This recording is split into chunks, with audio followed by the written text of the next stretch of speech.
الرحمن الرحیم انما یرید اللہ لیذھب عنکم الرجس اہل البیت ویطہرکم تطہیرا صدق اللہ العلی العظیم۔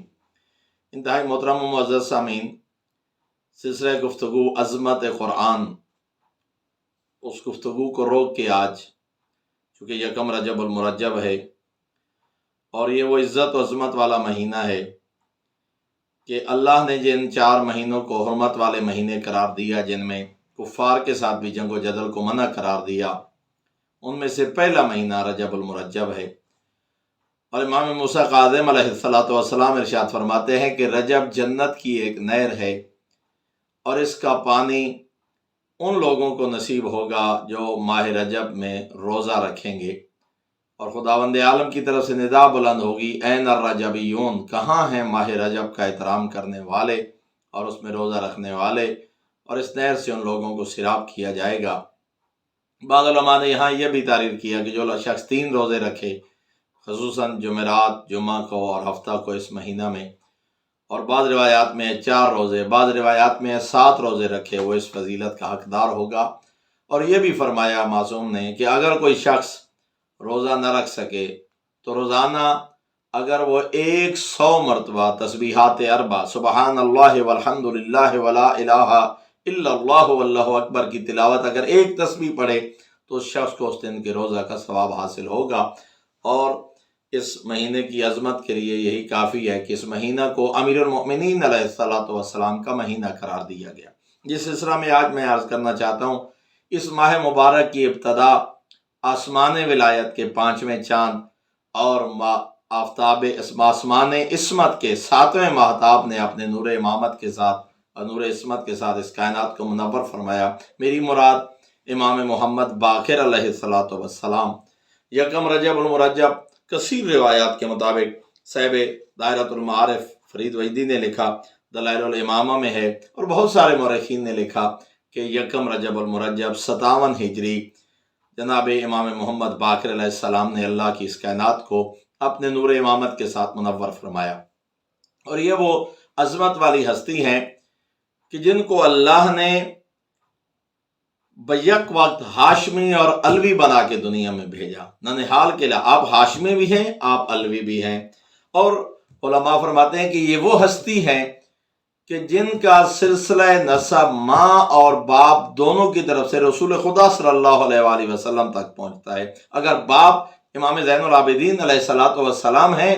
تو نانا امام حسین علیہ السلام ٹھہرے اور نسب سید الانبیاء تک، ماں جناب سیدہ زکیہ طاہرہ فاطمہ بنت حسن رحمہ السلام، یہ وہ عظمت والی بیوی ہیں، تو اس لحاظ سے ننہال کی طرف سے آپ کا سلسلہ نسب امام حسن مجتبیٰ علیہ السلام تک، تو آپ ننہال کی طرف سے حسنی سید ہیں اور ددھیال کی طرف سے آپ حسینی سید ہیں۔ اور یہ وہ ہستی ہیں جن کو اللہ نے امامت کے ساتھ اتنے رشتے عطا فرمائے کہ کسی معصوم کو اتنے رشتے امامت کے ساتھ عطا نہیں فرمائے۔ آپ خود اندازہ لگائیں، خود امام ہیں، بابا امام ہیں،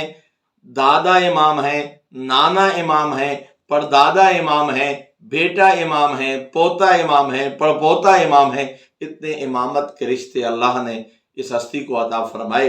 باپ کا تعارف ہیں ہی معصوم، زین العابدین، سید الساجدین، زبان قاصر ہیں اس معصوم کی عظمت کو بیان کرنے کے لیے۔ آپ 20 مرتبہ حضرت کا ذکر مبارک سن چکے ہوں گے صاحبان ممبر سے، لیکن میرے محترم ماں ہیں تو فاطمہ بنت حسن، اور یہ وہ بی بی ہیں جن کو آل حسن میں صدیقہ کا لقب عطا ہوا۔ خود امام جعفر صادق علیہ السلام اپنی اس والدہ ماجدہ کو صدیقہ کہہ کر پکارا کرتے تھے۔ امام زین العابدین علیہ السلام خود اپنی اس زوجہ کو صدیقہ کہہ کے پکارا کرتے تھے۔ اور میرے محترم فرمایا امام صادق علیہ السلام فرماتے تھے، قانت صدیقہ، یہ بی بی صدیقہ تھی، لم تدرک فی آل الحسن مثلھا، اصول القافی میں یہ امام کا فرمان موجود ہے کہ کائنات میں آل حسن میں سے کسی کو وہ مرتبہ نصیب نہیں ہوا جو اللہ نے اس بی بی کو عطا فرمایا۔ اور جناب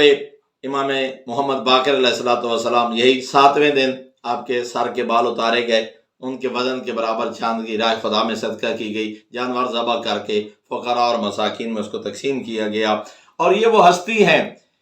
کہ کئی سال، 10 سال پہلے سید الانبیاء خود نام بھی بتا کے گئے اور آپ کا لقب بھی بتا کے گئے، اور یہ فریقین کے ہاں برادران اہل سنت کے ہاں بھی روایات موجود ہیں۔ جناب جابر بن عبداللہ انصاری کو فرمایا تھا میرے بیٹے حسین، امام کی طرف اشارہ کر کے فرمایا تھا میرے اس بیٹے کو اللہ ایک بیٹا عطا کرے گا اور ان کو اللہ ایک بیٹا عطا کرے گا۔ فرمایا جس کا یقال لہ محمد، جس کا نام محمد ہوگا، اذا رأیتہ یا جابر، اے جابر جب میرے اس بیٹے سے ملاقات ہو فقرہ منی السلام، میری طرف سے اس کو سلام کہنا۔ اور پھر فرمایا یا جابر اعلم انا، یاد رکھ، ان المہدی من ولدہ، کہ 12واں امام اور اس کائنات میں عدل انصاف قائم کرنے والی ہستی میری اس بیٹے کے نسب میں سے ہوگی۔ اور پھر فرمایا وَعْلَمْ یا جابر، اے جابر پہچان لے، اِنَّ بَقَاءَكَ بَعْدَهُ قَلِيلٌ، میرے اس بیٹے کے ساتھ ملاقات کے بعد تو بہت تھوڑا عرصہ زندہ رہے گا۔ اور پھر روایات میں ملتا ہے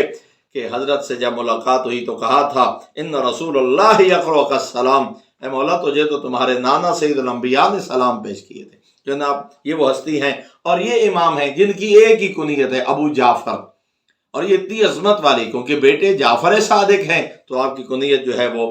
ابو جعفر ٹھہری۔ اور امام کے القاب میں الامین حضرت کا ایک لقب ہے، ائمہ اور سید الانبیاء کے علوم کے امین ہیں، جو کہ الشبیہ الدر النظیم میں، تذکرۃ الخاص میں، نور الابصار میں حضرت کے لقب الشبیہ سے یہ مراد ہے کیونکہ شمائلہ شمائلی، پیغمبر اعظم کے قول کے مطابق ان کے شمائل پیغمبر تھے۔ ایک لقب حضرت کا شاکر بیان ہوا، ہادی بیان ہوا، شاہد بیان ہوا، اور سب سے لقب جو آپ کا زبان زد عام ہے ٹھہرا وہ آپ کا نام لقب باقر ہے۔ نام محمد ہے اور لقب باقر ہے۔ اور صاحب جامع المقال نے یہ جملہ لکھا کہ الباقرین اور الصادقین ان دونوں باپ بیٹے کا لقب ہے۔ ان دونوں باپ بیٹوں کو تغلیب کی بنیاد پر، عظمت کی بنیاد پر، پانچویں اور چھٹے امام کو باقرین بھی کہا جاتا ہے، صادقین بھی کہا جاتا ہے۔ اور میرے محترم سامعین، اس حد تک روایات میں ملتا ہے کہ اللہ نے آپ کو ہیبت انبیاء عطا فرمائی تھی، اتنا رعب اور ہیبت اور دبدبہ اللہ نے آپ کو عطا فرمایا تھا۔ اہل بصرہ کا فقیہ ہے قتادہ، وہ خود روایت کرتا ہے لقد جلست بین یدی الفقہاء، میں بڑے بڑے فقہاء کے سامنے بیٹھا، وامام ابن عباس، میں عبداللہ ابن عباس کے سامنے بھی بیٹھا، فَمَا اضْطَرَبَ قَلْبِي مِنْ أَيِّ أَحَدٍ مِّنْهُمْ مِثْلَ مَا اضْطَرَبَ قَلْبِي مِنْكَ، امام کو کہا کرتا تھا کہ مولا میں نے کسی کے دربار میں بیٹھتے ہوئے اتنا رعب اور ہیبت محسوس نہیں کی جتنا میرا دل آپ کے سامنے مضطرب ہوتا تھا۔ تو آپ کی طرف لوگ آنکھ بھر کے دیکھ نہیں سکتے تھے، ہیبت پیغمبر کا وارث۔ اور ایک اور آپ کی خوبی حسن الصوت، اللہ نے آپ کو خوبصورت آواز عطا فرمائی تھی۔ جب آپ قرآن پڑھتے تھے تو غلام اور لوگ کھڑے ہو کے امام کا قرآن سنتے تھے، اور کبھی کسی نے امام کو مسکراتے ہوئے نہیں دیکھا، لم یرا ضاحکا، مسکراتے نہیں تھے۔ اکثر آپ کی زبان پر ذکر خدا جاری رہتا تھا، اور پوری زندگی مدینہ نے بے بسر کی سوائے 2 مواقع کے، یا واقع کربلا کے وقت امام حسین علیہ السلام کے ساتھ تشریف لے گئے، یا خود اپنے امامت کے دور میں 112 ہجری میں حشام کے دور میں شام اپنے بیٹے جعفر صادق علیہ السلام کے ساتھ تشریف لے گئے، ورنہ کبھی حج کے علاوہ آپ نے اپنے نانا کے شہر مدینہ کو نہ چھوڑا۔ انشاءاللہ 1-2 روز گفتگو ہم امام کی سیرت پہ اور امام کی عظمت پہ اور امام کے فضائل پہ انشاءاللہ آپ کی خدمت میں عرض کریں گے۔ دعا ہے کہ کریم اللہ ہمیں باقر العلوم کے بتائے ہوئے علوم سے فائدہ حاصل کرنے کی توفیق عطا فرمائے، اور امام کی محبت اور امام کی امامت پر اللہ ہمیں زندگی عطا فرمائے، اور مرتے وقت اس گھرانے کی محبت نصیب فرمائے۔ والسلام علیکم ورحمۃ اللہ وبرکاتہ۔